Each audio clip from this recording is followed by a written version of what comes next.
जरूरत नहीं है।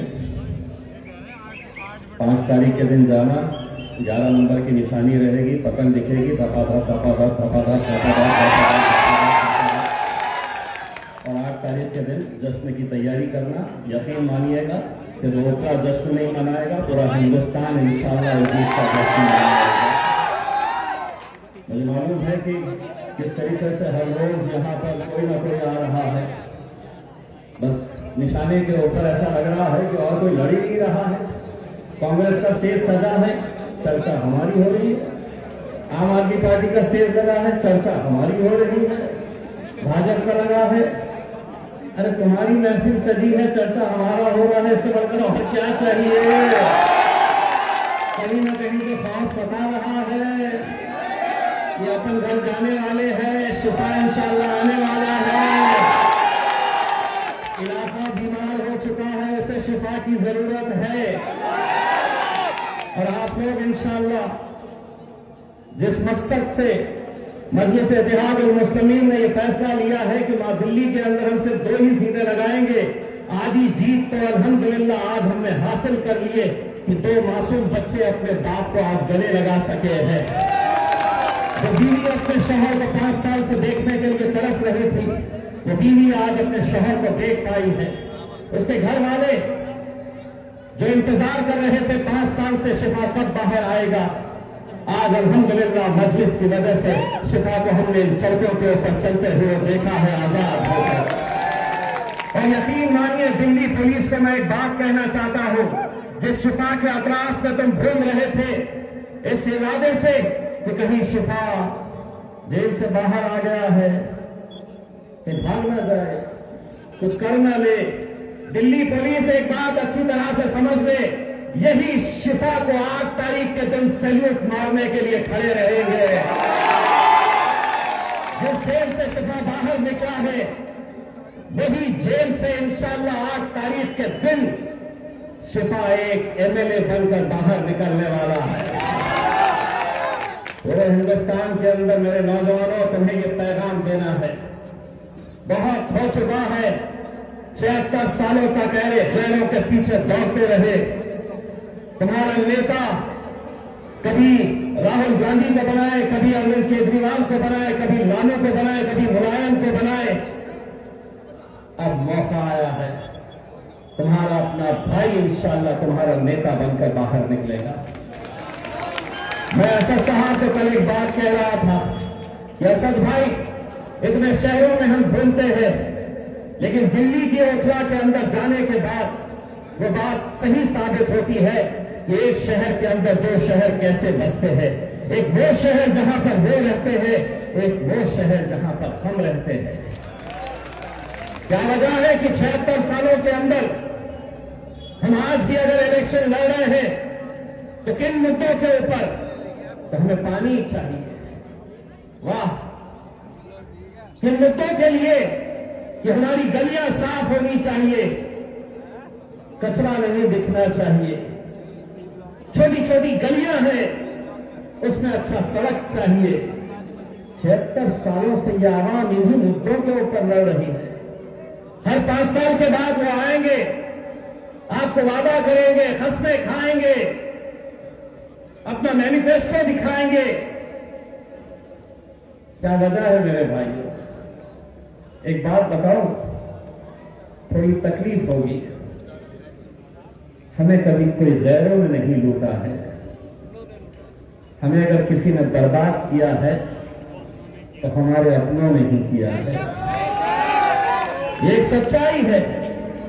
मैं उन तमाम मुसलमान लीडर जो आप आज आम आदमी पार्टी के स्टेज के ऊपर नजर आ रहे हैं, जो कांग्रेस के स्टेज के ऊपर नजर आ रहे हैं, 2 सीटें, महज 2 सीटों के लिए इतना बड़ा बवाल। अरे 68 सीटें हमने छोड़ी है, जिसको हुकूमत बनाना है बना ले, लेकिन 2 सीटें हक की है, ईमानदारी की है, इंसाफ की है, सच्चाई की है। हम कोई हुकूमत नहीं बना सकेंगे 2 सीटों के ऊपर, लेकिन आज हिंदुस्तान का पूरा मुसलमान ये देख रहा है और तुमसे ये उम्मीद लगाए बैठा है, कल ऐसा न हो कभी कोई बुरा वक्त आए और कोई शिफा हमें रास्ते के ऊपर तुम्हारी आवाज बनकर लड़ने के लिए तैयार ना हो। ये एक इम्तिहान है और उस इम्तिहान के अंदर तुम्हें सिर्फ अपने आप को कामयाब नहीं करना है बल्कि हिंदुस्तान के मुसलमानों को कामयाब करना है। कैसे दौर से हम गुजर रहे हैं, भाजपा का डर बार बार दिखाया जाता है। अरे एक बार अच्छी तरह से मैं कांग्रेस के, आम आदमी पार्टी के तमाम वो लीडर जो हमें बार बार डराते हैं उनको कहना चाहता हूं कि हां, मुसलमान डरता है, मुसलमान डरेगा, लेकिन डरेगा तो सिर्फ अपने रब से डरेगा। कोई नरेंद्र मोदी, कोई अमित शाह, कोई अरविंद केजरीवाल, किसी के बाप से हम डरने वाली जमात नहीं है। ये गए जमाने जब तुम डराया करते थे, मुझसे कहते हो कि आपने दिल्ली के अंदर दंगाइयों को टिकट दिया है, धमकी भरे फोन आते हैं। उनको आज होटला की आराम की तरफ से सुन ले। वो दौर गए गांधी जी के, जब तुम एक थप्पड़ मारते थे तो दूसरा गाल देते थे। अब तुम हाथ उठाने की भी कोशिश करेंगे तो दूसरा हाथ तुम्हारे दूसरे हाथ में थमा देंगे। जो भाषा तुमको समझ में आती है उसी भाषा के अंदर जवाब देंगे। हम कोई खामोशी से सुनने वाले नहीं है। कभी कोई उठ रहा है, ए मुसलमानों कटोरा उठाओ और पाकिस्तान चले जाओ, तो मैंने जवाब दिया, ए टखले सुन, ये मुल्क तेरे बाप की जागीर नहीं है। और अगर दिल्ली की सड़क पे बोल सकता हूं तो आज जब उत्तर प्रदेश में आ रहा हूं, बोल कहां पे बोलना है। जो आ रहा डरा रहा खिलौने हैं हम, क्या समझे? क्या ये मौन के बने हुए हैं? ये मुल्क के ऊपर जितना तुम्हारा इख्तियार है उतना हमारा भी इख्तियार है। सभी का खून शामिल है यहाँ की मिट्टी में, ये मुल्क तुम्हारे।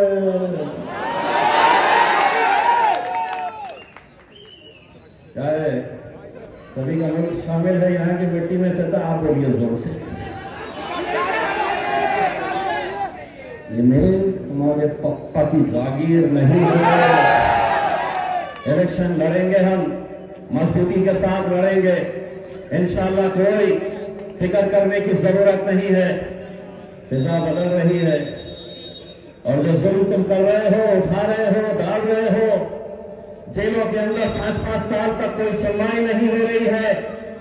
अब हम तुमको एक पैगाम देंगे, जब भी किसी बेकसूर को उठाकर जेल में डालेंगे इंशाअल्लाह हम उसको एमएलए बनाकर बाहर निकालेंगे।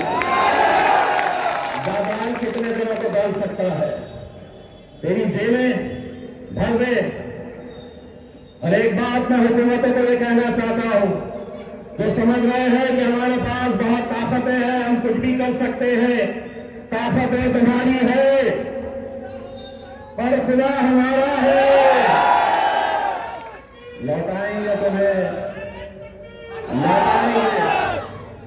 लौटाएंगे तुम्हें वो सब कुछ सूद के समेत।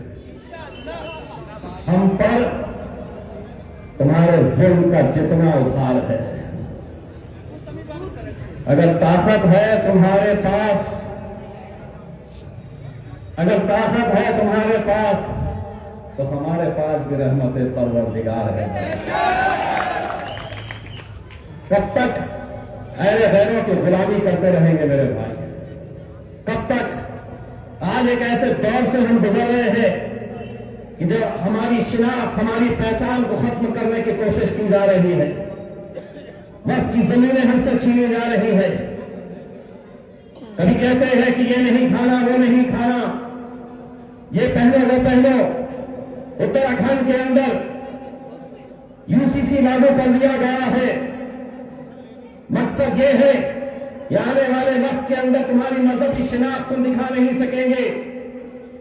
मस्जिदों से लाउड स्पीकर हटा दिए जाएंगे, बुरखे के ऊपर पाबंदी लगाई जाएगी। लेकिन यहां का मुसलमान है नहीं, हमको तो सेक्युलर पार्टियों का साथ देना है। भाड़ में गया तुम्हारा सेक्युलरिज्म। बहुत सालों तक हमने ये शब्द सुनते आए हैं, बहुत सालों तक हमने सुना है तुम्हारी बातें। तुम जो कहते थे हम सुनते थे। 76 साल बीत गए ऐसे ही, नस्ल की नस्ल खत्म होती जा रही है। तुम बोलते थे हम सुनते थे, अब वो दौर आया है, मजलिस का दौर आया है, अब हम बोलेंगे और तुम्हारे बाप को भी सुनना पड़ेगा।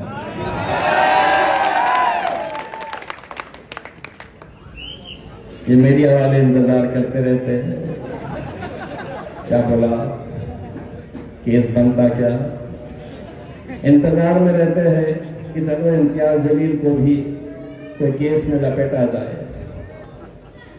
तो सुनो, करो रिकॉर्ड, जितना बोलना है हम बोल लेते हैं। तुम्हारे हाथ में हम जाते हैं। ये जमात, ये नौजवान लड़के, ये मजलिस की ताकत है मेरे भाई। वरना आज भी एक ऐसी नस्ल है जो हमको वही सेक्युलरिज्म का पाठ पढ़ाते जाती है, जो समझती है कि हमारा नेता सिर्फ असदुद्दीन ओवैसी हो सकता है, हमारा नेता कभी राहुल गांधी हो सकता है, कभी ये हो सकता है, कभी वो हो सकता है। ये मौका है मेरे भाई, शिफा के उन बच्चों के लिए आपको सोचना है। 5 तारीख के दिन जब वोट डालने के लिए जाएंगे, आपको 11 नंबर की निशानी याद रखनी है, पतन के ऊपर देखना है। और अगर आंख बंद करके भी अगर आप वोट डालने के लिए चले जाएंगे, ईवीएम मशीन रहेगी, उसके ऊपर गिनना 1 2 3 4 5 6 7 8 9 10 और 11 पे कैसी मोहर लगाना है?